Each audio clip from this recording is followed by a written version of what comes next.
Good afternoon, church. Good afternoon. My name's Eric Peterson Mburu Wanyoike.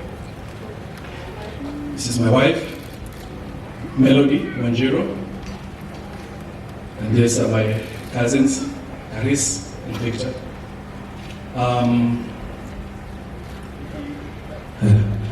Maybe I'll say something before I read the tribute is maybe I'm a proud recipient of one thing maybe anybody has never seen, or is that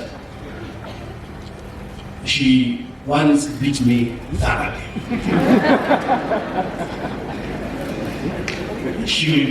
And she chased me. I used to be a scout, and I had the whistle, and she chased me around the house and whipped me. Until today, I'll never enter a woman's handbag.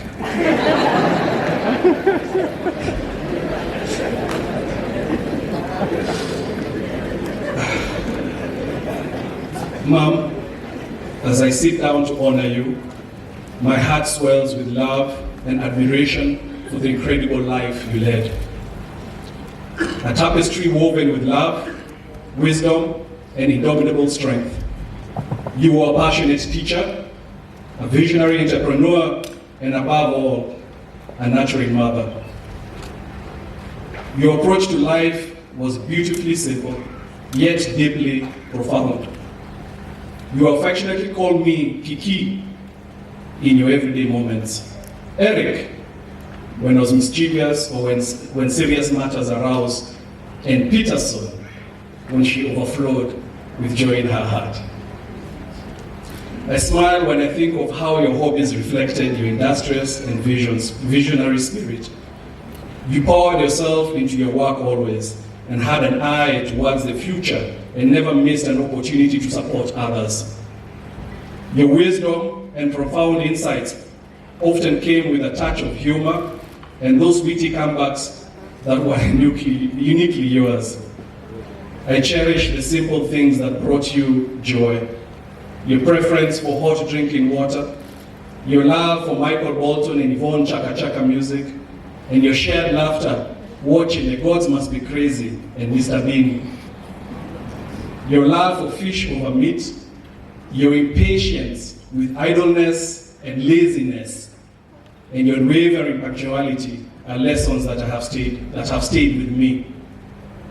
Our land prospecting adventures are among my most treasured memories. Standing together in Kileleshwa, you said, you had a vision to say, here we shall put up a hotel. And in Kimborero, you saw beyond the present, dreaming of a thriving community and a college of your own.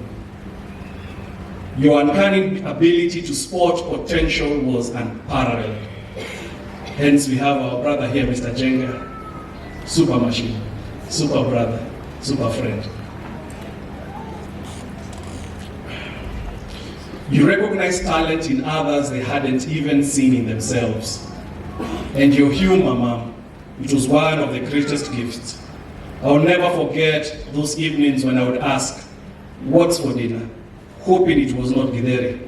Again, you would reply with a twinkle in your eye, baga, reminding me to be resourceful and grateful. You were overjoyed to welcome Melody into our family, embracing her as a daughter and a true companion for me. Your love for your grandchildren, Shaza, Jay, Lizzie, and Degwa, knew no bounds, and you cherished every moment with them. You encouraged my independence, nurtured my love for IT, and instilled in me a value of discipline. Your love and wisdom have shaped me in innumerable ways. I long for our long conversations about grandchildren, my IT projects, and the farming tales that link me back to my roots here. Your legacy lives on, not just in the lessons you taught or the love you shared, but in the spirit of everyone you've touched. You remain my beacon of strength, my source of wisdom, and my embodiment of love. Your spirit will forever guide me and inspire me. I found small from Proverbs 31, 25 to 26 that I think just reminds me of her. She is clothed with strength and dignity.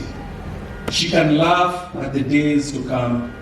She speaks with wisdom, and faithful instruction is on her tongue. I love you, Mom.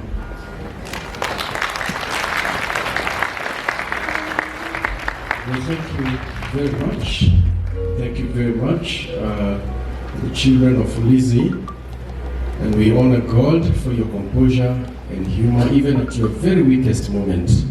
We really thank God for you. And some of us are learning some quick